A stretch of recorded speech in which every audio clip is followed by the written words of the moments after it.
सभी को जय मसीह की। यहाँ पे आके खड़ा होना, अगर जब तक प्रभु के लोगों को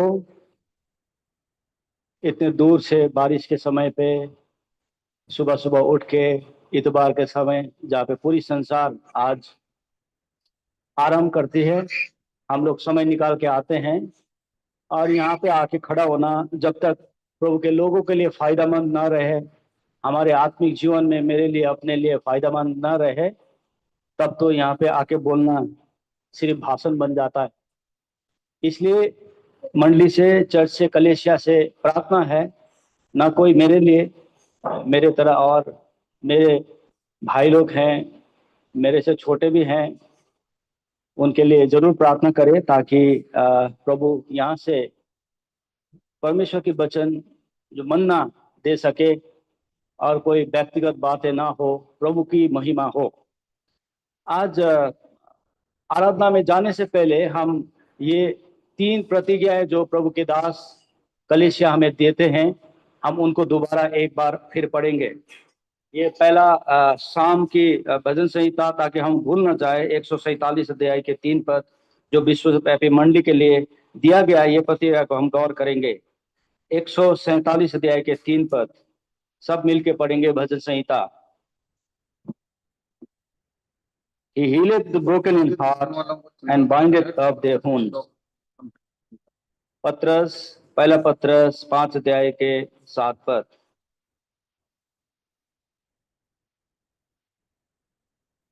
सबको मिल गया होगा? हाँ, पहला पत्रस 5 अध्याय 7 पद। Casting all your care upon him, for he careth for you. और दूसरा क्या था? यशायाह 41 अध्याय के 13 पद। 41 अध्याय के 13 पद मिलेंगे, पढ़ेंगे। For I, the Lord thy God, will hold thy right hand, saying unto thee, fear not, I will help thee. ये 3 वचन में मैंने पहले भी वर्शिप में जब प्रभु को दास लोग ने मुझे बोला गया, कई बार मैंने इस 3 वचन में से प्रभु से आवाज लेने के लिए, प्रभु से मैसेज मांगा था। ये 3 वचन मैंने बहुत बार, एक बार नहीं बहुत बार मैंने ट्राई किया यहाँ से वचन लेने के लिए, लेकिन मुझे ये 3 वचन में कोई रिलेशन नहीं मिलता था। इसमें जो रिलेशन है मुझे मिलता ही नहीं था, मुझे संवाद नहीं मिलता था। हम इस 3 वचन को कैसे जोड़ के देख सकते हैं? ऐसे क्यों हुआ? ये जो जिन प्रभु के दास ने दिया जो वचन है, वो तो हम आप और हम जैसे साधारण आत्मिक लोग नहीं है, वो तो एक आत्मिक जीवन में उच्च कोटि में रहने वाले प्रभु के दास है। और ये हमारे भाई ब्रदर भक्त सिंह ने, बड़े दास ब्रदर भक्त सिंह और उनके सहयोगी ने, जब हमारी कलेसिया जो एलसदाई, जो जिसको आप जानते हो, हेब्रोन जिसको आप समझते हो, वो जब हुआ था, इन्होंने शुरू में ये पूरे मंडली के लिए प्रतिज्ञा, 3 प्रतिज्ञा और हमारा व्यक्तिगत प्रतिज्ञा ये शुरू किया था। तो ये नहीं है कि इन्होंने, अंकल ने इस प्रतिज्ञा को ऐसे ही बिस्तर में लेटे हुए दिया कि आप लोग ये 3 प्रतिज्ञा विश्वव्यापी के लिए है। ऐसा कभी नहीं होता। बहुत प्रार्थना में जाके, बहुत समय से प्रभु से मांग के मंडली के लिए, उस साल के लिए वो प्रतिज्ञा चुना जाता है। और जो प्रभु को सेवक वो देते, मुझे पता है किसने दिया है, लेकिन वो इंपॉर्टेंट नहीं है जानना। लेकिन वो बहुत आत्मिक में उच्च स्तर के प्रभु के सेवक हैं, वो चुन के देते हैं। तो मैं जानना चाह रहा था कि इसका क्या रिलेशन है, मुझे समझ नहीं मिल रहा था। इसलिए हम प्रार्थना करते हैं ताकि प्रभु आपसे और मुझसे इस प्रतिज्ञा के द्वारा क्या कहना चाहता है बात करें। हमारे विश्वास योग्य प्रभु तू मुझे जानता है, मैं तेरी लोगों के बीच में मेरा सब भूल और मलिनता मान लेता हूँ प्रभु। तू मुझे तेरी लहू जो सदा सर्वदा के लिए प्रभु इंसान को पाप से धोने हो सकता है, उसको छुटकारा दे सकता है, फिर भी तेरे लहू के नीचे आते हैं। अंधकार की शक्तियों को तेरे नाम पे बांधते हैं। बारिश हो रही है तो तेरे लोग रास्ते में हैं जो प्रभु के भवन में आ रहे हैं, उनको आने दे प्रभु, ठीक समय में पहुंच सके। और प्रभु आज हम सिर्फ तेरी और तेरी आवाज सुन सके। तो मुझे तोड़ प्रभु, मुझसे बात कर, तो अपने लोगों से बात कर प्रभु, और सब वातावरण को तेरे अंदर कंट्रोल में रख प्रभु। इस प्रार्थना को प्रभु यीशु के नाम में मांगते हैं, सुनर ग्रहण कर, आमीन। भजन संहिता 147 अध्याय के 3 पद में यहाँ पे ये एक बार हिंदी में पढ़ दीजिए प्लीज। वो खेदित मन वालों को चंगा करता है और उनके शोक पर मरण पट्टी बांधता है। वो खेदित, he healeth the broken in heart, अंग्रेजी में कहता है। मैं इस 3 वचन को समझने की कोशिश कर रहा था, इसमें रिलेशन ढूंढ रहा था, लेकिन प्रभु ने मुझे इस वचन को देने से पहले एक ऐसे परिस्थिति में मेरे परिवार को, मेरे भाई को लेके जाना पड़ा। दूसरों को बोलने से पहले, दूसरों को आवाज देने से पहले प्रभु ने शायद चाहता था कि तू पहले, मैं तेरे हृदय को टूटाऊंगा, तुझे तोड़ूंगा, तुझे ऐसे जगह पे लेके जाऊंगा, और जब तुझे जाने उसका टूटे हुए हृदय होना क्या रहता है, जब तू पहचाने, जब उसको अनुभव कर सके, तब मैं तुझे ये देने का, आगे बोलने का मौका दूंगा। कभी कभी हमारे जीवन में प्रभु कुछ शिक्षाएं, हमारे जीवन में लेसन्स देना चाहता है, लेकिन वो लेसन, वो जो शिक्षा है, it comes with a price. We have to pay the price, हमें उसका दाम देना रहता है। लेकिन यह अद्भुत सी बात है। 4 पद आप पढ़ दीजिए, उसी के हिंदी में सुन लीजिएगा। 147 के 4, 147 का 4 पद भजन संहिता। वो तारों को गिनता और उनमें से एक एक का नाम रखता है। हिंदी में अच्छी तरह से दिया गया है। जेकब अंकल बोल रहे थे, अगर एक बंदा, एक इंसान 1 सेकंड में एक तारा को गिन पाए, तो उसको पूरा दुनिया में जितने भी यूनिवर्स में तारे हैं, उसको गिनने के लिए 2500 वर्ष लगेगा। एक बंदा एक तारा को 1 सेकंड में गिन पाए, तो उसको पूरे 2500 सेकंड, 1 मिनट में 60 सेकंड होता है, 2500 साल में 2500 साल लगेगा। इतना तो हमारा ये सिस्टम, कंप्यूटर सिस्टम भी शायद ना गिन पाए। लेकिन वो तारा को गिनना ही नहीं, हमारा प्रभु कहता है उसको नाम, एक एक को नाम से बुलाता है। ये क्या चीज है कि प्रभु यहाँ पे वचन में जो ही healeth the broken in heart कहते हुए नीचे आके ऐसे कहना, कहां एक ब्रोकन हार्ट की बात आ रही है और कहां यहाँ पे एस्ट्रोनॉमी की बात आ रही है। लेकिन हम जान सकते हैं प्रभु हमसे कह रहा है, मैं पूरे तारे को उसके नाम से मैं बुलाता हूं, तो तू मेरे लिए कितना इंपॉर्टेंट है। प्रभु ने बाइबल में बोला, जेकब को नाम देके बुलाया। इसलिए जब हम, मेरी परिवार, जब मेरा छोटा भाई ऐसे गिर के प्रभु में वो चला गया, हमारे घर में मानो एक भूचाल आ गया। प्रभु के दास विकास दाजू बोल रहे थे, जब उनके भाई बेड रेड में हॉस्पिटल में सिलीगुड़ी में थे, तब वो इतने सीरियस थे कि उन्होंने व्हाइट शर्ट लेके गए। अगर भाई को कुछ हो जाता है, मानो भाई को बरियल करना पड़े, अगर कुछ हो जाता है मैं व्हाइट शर्ट पहनूंगा। उनके पास वो बोल्डनेस था।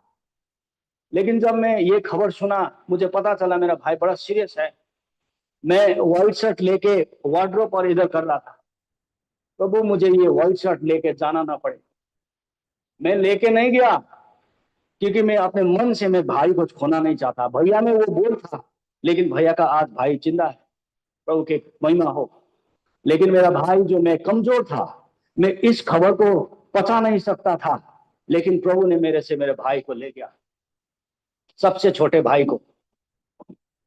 जब मैं उसके हॉस्पिटल में गया, मुझे बोला गया कि उसका ब्रेन डेड हुआ है, उसका गिरने से उसके सर में चोट लगा है। भैया ये इम्पॉसिबल है, मिरेकल है। मैंने जाके वहां पे जाके मैंने प्रार्थना किया। देखिए, हम लोग प्रभु में विश्वास करते हैं, प्रभु के बात हम चर्च में सुनते हैं, बचपन से सुनते आ रहे हैं, लेकिन उसका टेस्ट तभी पहचान, आप प्रभु महासामर्थ्य है, प्रभु शांति देने वाला प्रभु है, उसका कभी कभी टेस्ट होना जरूरी है। लेकिन मैं आज कह सकता हूं, मैंने जाके वहां पे प्रार्थना की। ये मैं बताना नहीं चाहता कि मैंने ऐसा किया, लेकिन ये महान प्रभु जिसने आप और हमारे लिए जान दे दी, उसने एक इंसान को जो ये न्यूज मानने के लिए तैयार नहीं है कि वो भाई उसे चला जाएगा, उसको कैसे सामर्थ हमारा प्रभु देता है। और मैं प्रार्थना किया, प्रभु तू मेरे भाई को ले जा, एक दिन तो मिलना है, वो तेरे साथ चला जाएगा, तू मुझे ले जा।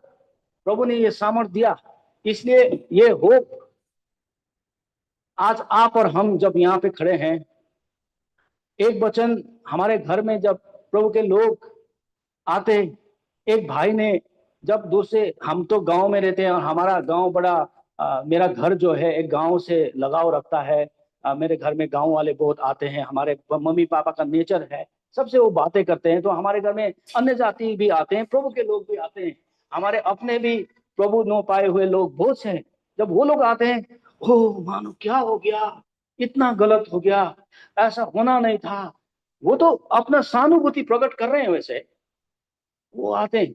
लेकिन जब प्रभु के लोग आते हैं, उनका रिएक्शन शांत, मानो उस घर में कुछ नहीं हुआ, मानो भाई से फिर मिलेंगे, मानो मानो उस घर में कुछ हुआ ही नहीं।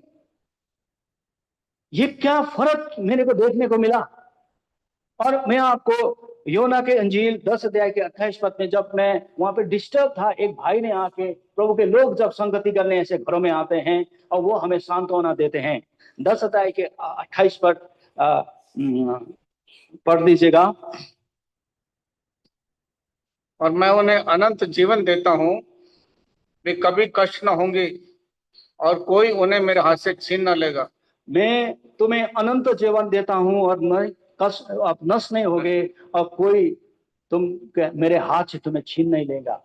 हम ऐसे प्रभु के लोग हैं, प्रभु ने हमें अनंत जीवन है, और कोई भी परिस्थिति हो, कोई भी सतावट हो, कोई भी ऑब्जेक्शन हो, कोई भी जेल हो, वो हमारा अनंत जीवन हमारे हाथ से कोई भी खींच के नहीं ले। दुनिया का कैसे भी कानून क्यों ना हो, भारत कोई भी ऐसा कानून क्यों ना बनाए, जब प्रभु यीशु मसीह ने आपको और हमें इटर्नल लाइफ दिया है, अनंत लाइफ दिया है, वो कोई भी छीन के नहीं ले जा सकता। इस वचन ने हमें इतना सांत्वना दिया, क्योंकि मेरे भाई के जीवन में ऐसा कुछ था, उसके कुछ आदतें ऐसे थी, हम बहुत हम प्रार्थना करते थे, फिर भी प्रभु उसको ले गया।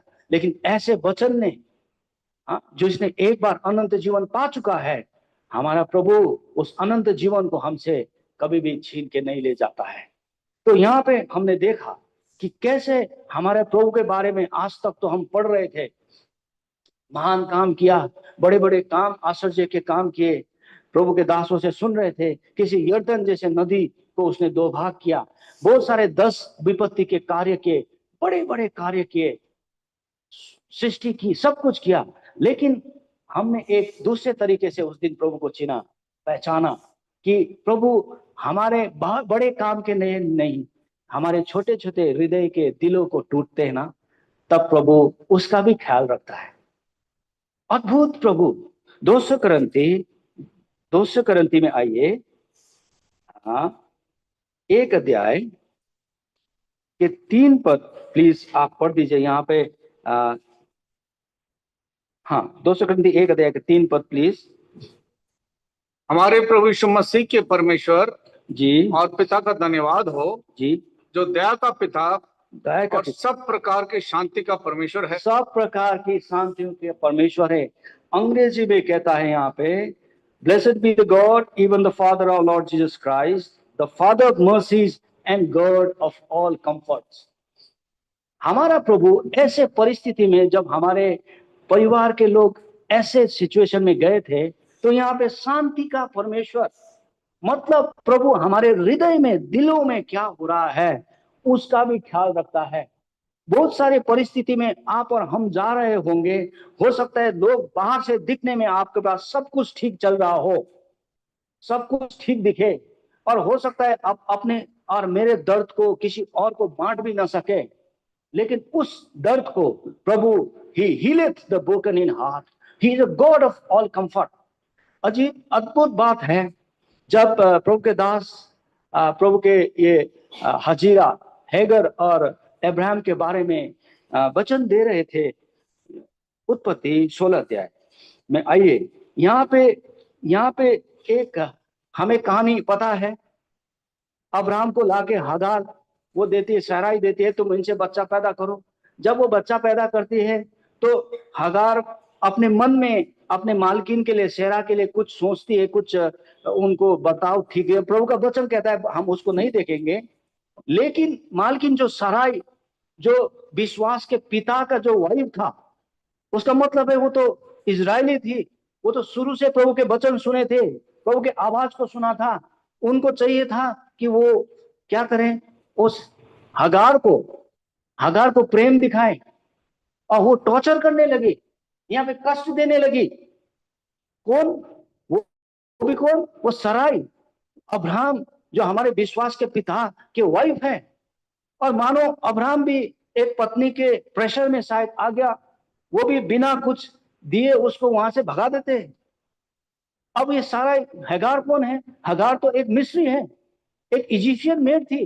और एक मानो जब उसने उसको दिया, उसके साथ वो बच्चा पेट में जब हुआ, और एक इंसान जो विश्वास के पिता, वो कैसे उसका दिल है कि वो उसको भगा दे घर से।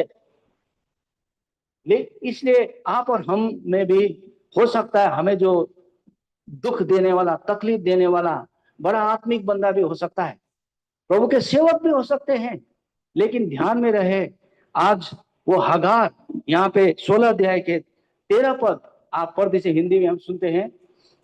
तब उसने यहोवा का नाम जिसने उससे बातें की थी, 13 के नहीं, सॉरी 16 के 11 पद पहले। और यहोवा के दूत ने उससे कहा।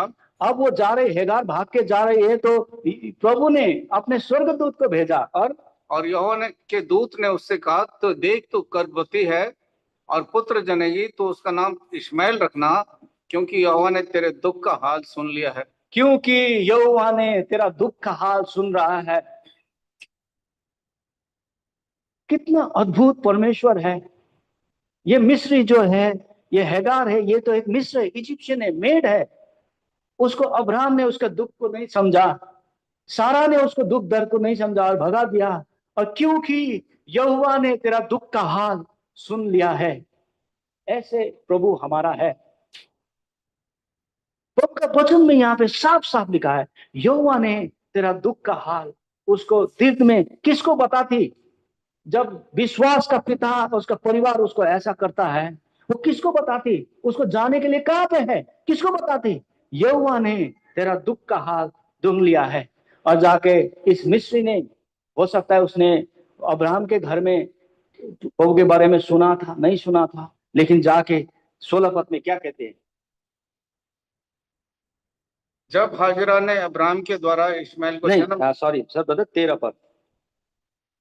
तब उसने यहोवा का नाम जिसने उससे बातें की थी उतार एलरोई जी, रख कर कहा, क्या मैं यहाँ भी उसको जाते हुए देखने पाई, और देखने के बाद भी जीवित रही? अच्छा, English NKJV, new king James version में कोई पढ़ दीजिए। Then she called the name of the Lord who spoke to her. You are the God who sees. You are the God who sees. प्रभु तू देखने वाला परमेश्वर है, प्रभु तू देखने वाला परमेश्वर है। हेगार ने, उसने पहचाना हमारे परमेश्वर को, यद्यपि उसके मालकिन ने जो विश्वास के पिता होते थे, जो आत्मिक रीति से इधर थे, उनको प्यार दिखाना था, उसको क्षमा करना था, लेकिन उसके दर्द को आज हमारा प्रभु, जब इजिप्शियन मिस्री को प्रभु के लोग के है नहीं, उसको इतना याद करता है, तो आप और हम जो प्रभु में हैं, कितना हमारा दुख दर्द को याद करता होगा। ये बड़ी बड़ी बात है। और प्रभु ने उन दिनों मुझे हमारे परिवार को, कलेसिया को सिखाया कि प्रभु ऐसे हमारे दिल के दर्द को भी जानने वाला, पर बाहर की आप क्या पीते हो खाते हो आप तो छोड़ो, वो तो प्रभु ने पहले दिया है, लेकिन हमारे इमोशनल फीलिंग्स को भी समझने वाला परमेश्वर है। इसलिए आइए एक और प्रभु ने हमें शिक्षा दी। यशायाह के पुस्तक 66 अध्याय ये 13 पद, 66 अध्याय के 13 पद में, यशायाह के पुस्तक 66 अध्याय के 13 पद में, आप सब ध्यान में बाइबल में पढ़ दीजिएगा प्लीज। सब मिलके पढ़ेंगे। 66 अध्याय के 13 पद मिल गया। As one whom his mother comforted, प्रकार माता so अपने will I पुत्र को comfort शांति you, देती है, वैसे and you shall be मैं भी comforted तुम्हें in शांति दूंगा, Jerusalem। तुमको यरूशलेम में शांति मिले। जैसे माता अपने बच्चों को सांत्वना देती है, प्यार करके उसको समझाती है, बोलती है मैं तुम्हारा परमेश्वर, मैं तुम्हें क्या दूंगा, सांत्वना दूंगा। कभी कभी ना हमें ये जो सांत्वना देने वाला, कंफर्ट देने वाला, हम हल्के में ले लेते हैं। हम ना हल्के में ले लेते हैं। जब मेरा भाई का डेड होके मेरे गाड़ी से लेके हम वापस उस ऑन द वे उसका वो गैंगटोक ले जाते हुए, सिलीगुड़ी से गैंगटोक ले जाते हुए रास्ते मंडी के साइड में 10 अराउंड में उसका प्रभु उसको लेके गया। उसी समय एग्जैक्टली हमारे गांव गैंगटोक छोटा साउन है, हर कोई हर किसी को जानता है। हमारे जानकार में कोई सिलीगुड़ी से एक अंकल और आंटी, इस्टेब्लिश्ड फैमिली है, उनके एक बेटा है, एक बेटी है। मैन जेम्स अंकल आंटी के जेसन और शैरन जैसे ऐसे ही। और वो एक जवान बेटा है, प्रोफेसर है, एक बेटी है, डॉक्टर है। अंकल आंटी रिटायर्ड है सिलीगुड़ी में। देखिए मैं आपको फैक्ट बता रहा हूँ। और एक दूसरी लड़की भी है, उनका ही वो बहू है, तीनों। और वो बहू की एक छोटी सी बेटी है, बेटा है, और एक पेट में है। वो लोग सिलीगुड़ी से गैंगटोक उसी समय में जा रहे थे। वहां पे अब ऐसे पहाड़ों में वो एक पत्थर एक आ गया और नेक्सॉन में जा रहे थे। उसी समय पत्थर आया इतना बड़ा, वो नेक्सॉन को लेके नीचे चला गया। तिस्ता नदी में गाड़ी रात भर ढूंढे, मिला नहीं। वो आंटी को सिलीगुड़ी में बोला, हाँ, मम्मी मैं पहुंच रहा हूँ, आप हमारे लिए थोड़ा खाना पहुंचा दो। आधा घंटा में वो लोग पहुंच जाते। ऐसे माता पिता जो ऑलरेडी रिटायर्ड होके आराम से जीवन जीना चाहते हैं, सिलीगुड़ी में फ्लैट लिया है, एक बेटा एक बेटी, एक प्रोफेसर एक डॉक्टर, छोटे से एक बच्चे के साथ पूरे तीनों लोग नदी में चल के गए। वो लोग, मैंने सुना अंकल बोल रहे कि तुम हमें भी मार दो, सांत्वना देने के लिए कोई नहीं उनको। आप और हमारा तो प्रभु है, परमेश्वर है। इसलिए हम जब ऐसे परिस्थिति में जाते हैं, हम जब हमारे आराम से जीवन चल रहा है, सांत्वना के विषय में हम लोग नहीं सोचते, हम परिस्थिति के विषय में नहीं सोचते। तो ऐसे करके ऐसे चला गया। वो उनको सांत्वना के देने के लिए कुछ कोई नहीं है। हम सिलीगुड़ी यहाँ पे हॉस्पिटल में गए थे, यहाँ पे गंगाराम पे एक हमारे जानकार को एक मम्मी है, मम्मी के लिए 21 साल का लड़का है और 19, 20, 22 साल की एक बेटी है। अपने मम्मी को बचाने के लिए मम्मी का किडनी और लीवर दोनों फैले। एक 22 साल के 21 साल के लड़के ने, उसको बेटे ने मम्मी को लीवर दिया, मम्मी बच जाए। कि लीवर देने के बाद वो किडनी भी देना चाहता है अपने मम्मी को बचाने के लिए। लीवर दिया, 2 दिन के बाद मम्मी चल बसी।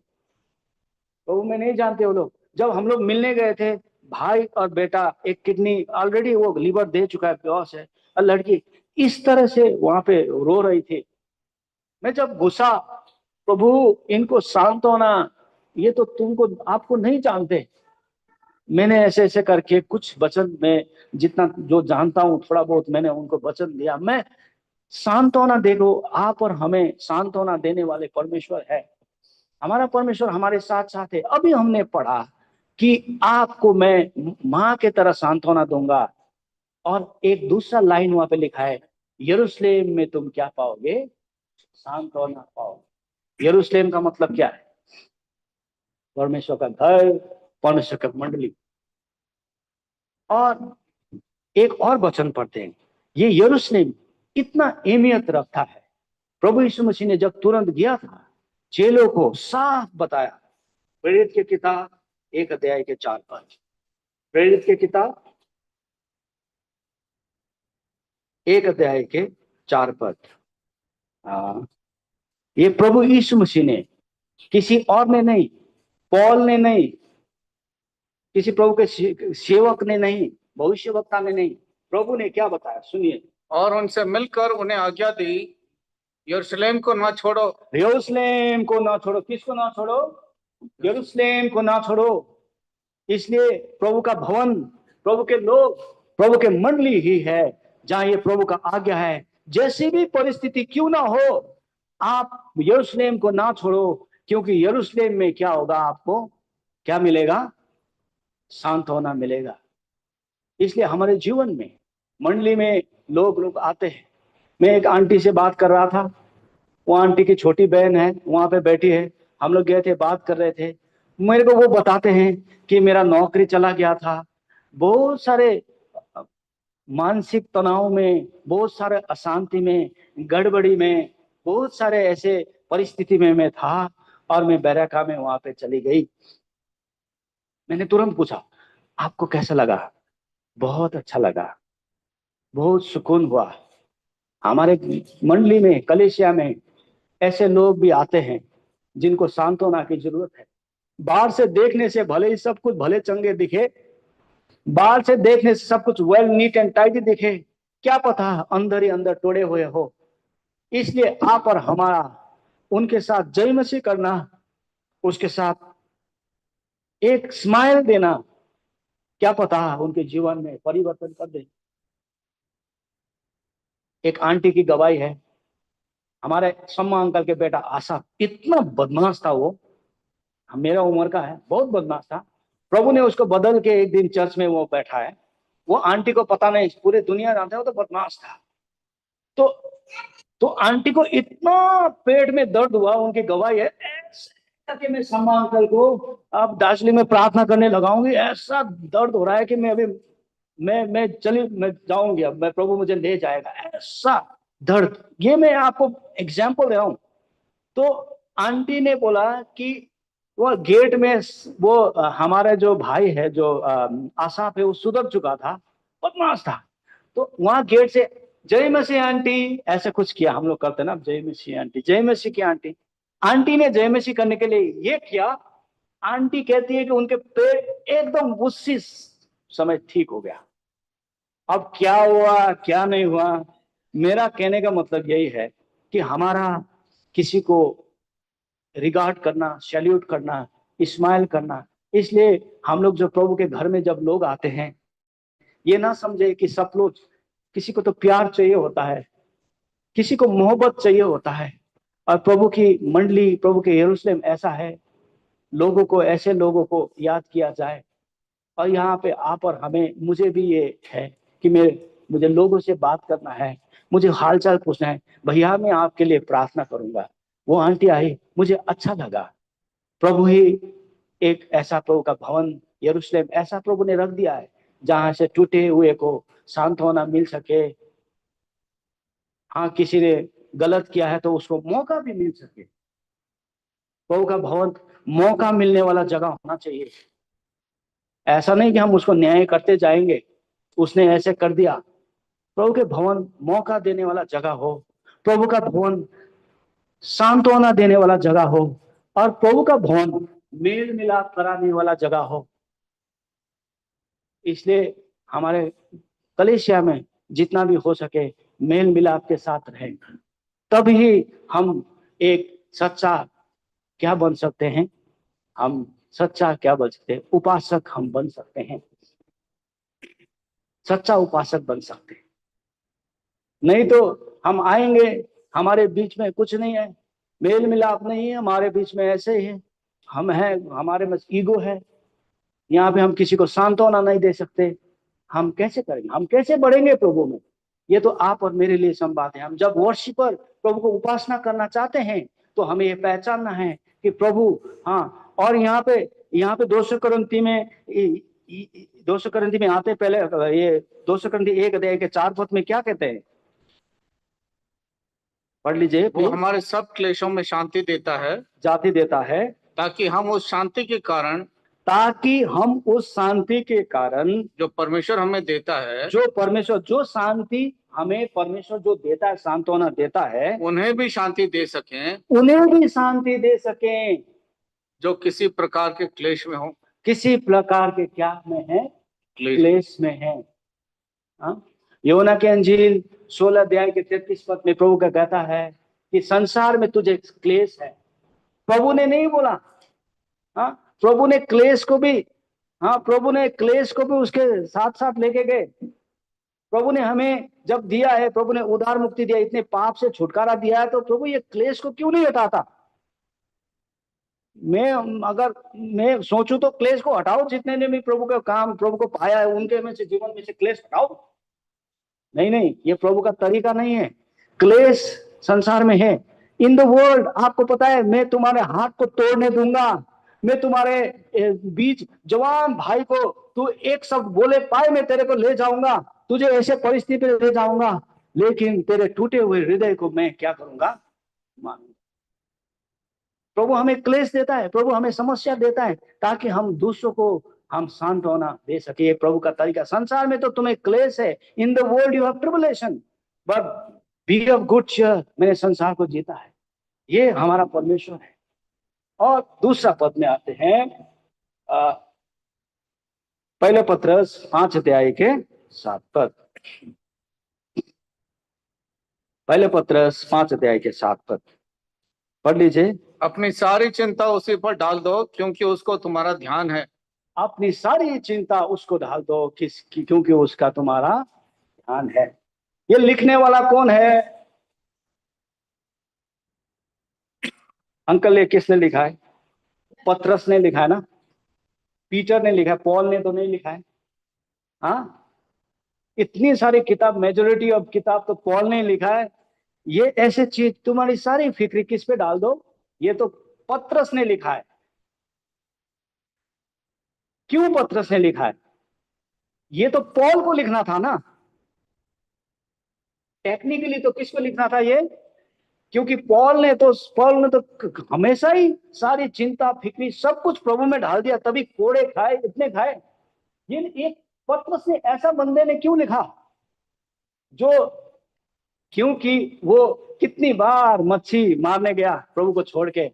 हमने तो पूरे ये सेवा में पूरे वही संवाद को सुना, योना 21 अध्याय में ना, प्रभु को छोड़ के जा रहे हैं। हाँ, इसलिए प्रभु उसी को चलाता है जो उस अनुभव में से होके गुजरा है।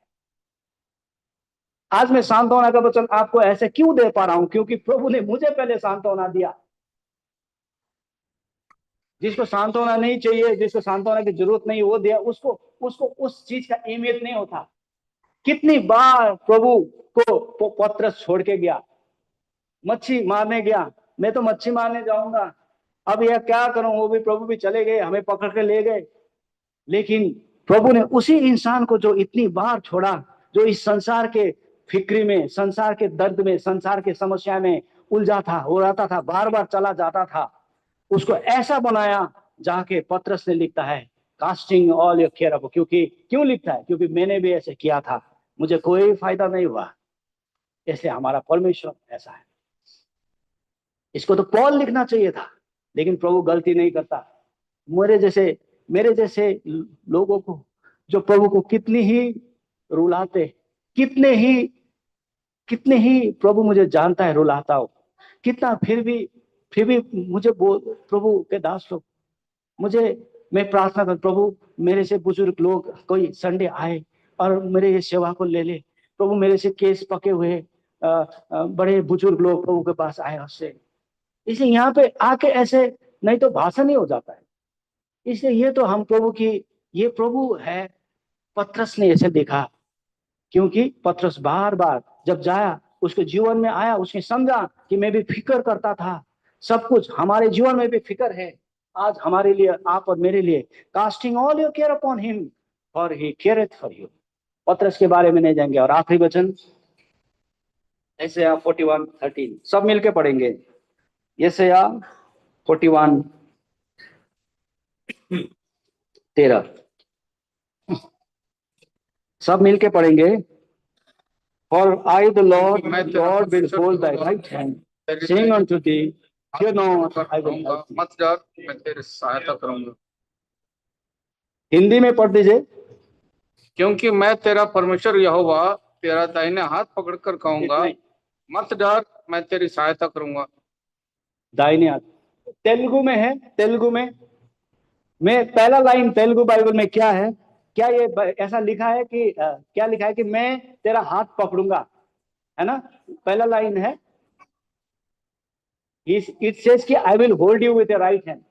मैंने देखा कि फियर नॉट, मत डर, मैं तेरे सहायता करूंगा, लिखने से पहले प्रभु के आत्मा ने ये लिखा कि मैं तेरा दाहिने हाथ लेके पकड़ूंगा। हाँ, समझ गए? ये नहीं लिखा कि मत डर, मत डर, मैं तेरा दाहिने हाथ पकड़ूंगा, ऐसा भी नहीं लिख सकते थे। लेकिन पहले प्रभु ने प्रोविजन किया कि आपका दाहिने हाथ पकड़ा, आपका सब कुछ परिस्थिति आपने प्रबंध पहले से किया, और आपको जाके बोलता है कि मत डर, मैं तेरे साथ। मैं आपको यौन भाई को बोलता हूं, भाई मत डर, मैं तेरे साथ हूं, मैं दाहिने हाथ पकड़ूंगा, मत डर, मैं आके पकड़ रहा हूं, या मैं जाके पकड़ूंगा, भाई हाथ पकड़ के बोलूंगा, भाई मत डर, मैं तेरे साथ हूं। कौन सा ज्यादा स्ट्रांग है? हाथ पकड़ के, पकड़ने के बाद हमें सब कुछ, पकड़ने के बाद ये कहां पे शांत होना पाएगा? मेरा भाई, छोटा भाई जो शादी हुआ था, उसके 2 महीने पहले, दोनों एक ही उम्र के, हम उम्र के हैं। अगर मेरा छोटा एक, उसका बीचा वाला, उसका बीच का भाई का शादी हुआ, 2 महीने बाद में प्रभु ने उसको छोटा को ले गया। मैं सोच रहा था, अगर इसको बिना शादी किए ये पहला चला जाता, प्रभु ये अपने आप को रोक नहीं पाता। वो दोनों लड़ते झगड़ते एक ही साथ, मैं तो दिल्ली में था, एक ही साथ वो, हम खेलते, बचपन में खेलते भी एक ही साथ खेलते थे। लेकिन प्रभु, मैं इसको ले जा रहा हूं, लेकिन मैं इसको अकेला नहीं करूंगा, इसको लाइफ पार्टनर दिया, सांत्वना देने के लिए सब कुछ दिया, उसके बाद भाई को ले गया। इसलिए हम याद करें कि हमारा प्रभु हमेशा हमारे हाथ पकड़ा हुआ है। मेरे भाई के जीवन में एक बात बोल के मैं खत्म करूंगा। मेरे भाई के जीवन में कुछ आदतें ऐसे थी जो हमें लगता था, बहुत मंडली की लोगों ने, आप लोग ने भी, जिनको पता है, प्रार्थना किया होगा। वो प्रभु पाया था, उधार मुक्ति सब कुछ हुआ था, प्रार्थना करता था, वो उससे निकलना चाहता था, लेकिन वो नहीं निकल पाता। उसके जीवन में उतार चढ़ाव था, उसके जीवन में उतार चढ़ाव था। एक बार मैं अपने कान, मेरे छोटे भाई को मैंने बोला, भाई मैं तो तेरे साथ हमेशा रह नहीं पाता हूं, तू ये बाइबल को रख। मैंने बाइबल खरीद के दिया उसको, ये बाइबल तू पढ़ना, तेरे से प्रभु बात करेगा। आज मुझे इतना अच्छा लगता है कि मैंने उसको बाइबल दिया, और मैं जब बाइबल उसको यहाँ पे कर रहा था, तो बाइबल में उसने वर्स मार्क किया था, ये शरीर, नाशवान शरीर बिगड़ते जाता है, प्रभु हमारा अविनाशी शरीर देता है। जवान लोग ऐसे ऐसे ऐसे वर्ष को, जो जवान लोग है, कभी मार्क करते हैं? नहीं करते जवान लोग, जो बूढ़े लोग करते हैं ना जनरली तो। लेकिन उसको कुछ, जिसको कुछ क्या है, प्रभु दिखा रहा था। हाँ, मेरे आत्मा तृष्णा करती है, my heart fainted for the living God, कुछ कुछ मार्क था। तो मैं उस वचन, जब भी वो वचन पढ़ता, भाई मेरा दूसरा भाई बोल रहा था, ऐसे सिचुएशन में भी उसके जीवन में बहुत सारे, कभी कभी पी के आता, गिर जाता, कभी कभी रूम में प्रार्थना करते रहता, उसके जीवन में बहुत संघर्ष था। एक गाना उसने हमें दिया, जो नेपाली समझते आप उसको सुन लीजिएगा, 2 लाइन का गाना है, ताकि प्रभु आप और हमसे बात करें। हिंदी में इसका मतलब है, प्रभु मैं जब, तू मुझे अंगाले रहा हमेशा, जब मैं दूर जा गया तू मेरे सामने आके खड़ा रहा, लेकिन तू मुझे हमेशा अंगाले रहा। मेरे वॉइस को मत सुनिए, क्योंकि गाना का दान नहीं है मुझे, लेकिन शब्द को आप जरूर सुनिएगा। मैंने हिंदी में इसके अर्थ बता दिया, नेपाली में भी आप समझ सकते हैं। हिंदी में यह है कि प्रभु तू मुझे अंगाले रहा, जितने बार मैं तुझसे दूर चला गया तू मेरे सामने आके खड़ा रहा। नेपाली में सुनिए, अंगालिरह्यौ प्रभु तिमीले, अंगालिरह्यौ प्रभु तिमीले म टाढा गए पनि प्रभु छेउमा आई उभियौ म टाढा गए पनि प्रभु छेउमा आई उभियौ अङ्गालिरह्यौ प्रभु तिमीले अङ्गालेर प्रभु तू मुझे अंगालेर प्रभु तू मुझे मैं दूर जब जाता तो पास मेरे आता दूर जब जाता तो पास मेरे आता अंगालेर प्रभु तू मुझे। ऐसे परिस्थिति में ऐसे समस्या में अंगालने वाला प्रभु हमारे हमेशा है। ऐसे प्रभु की हम स्तुति प्रशंसा करें।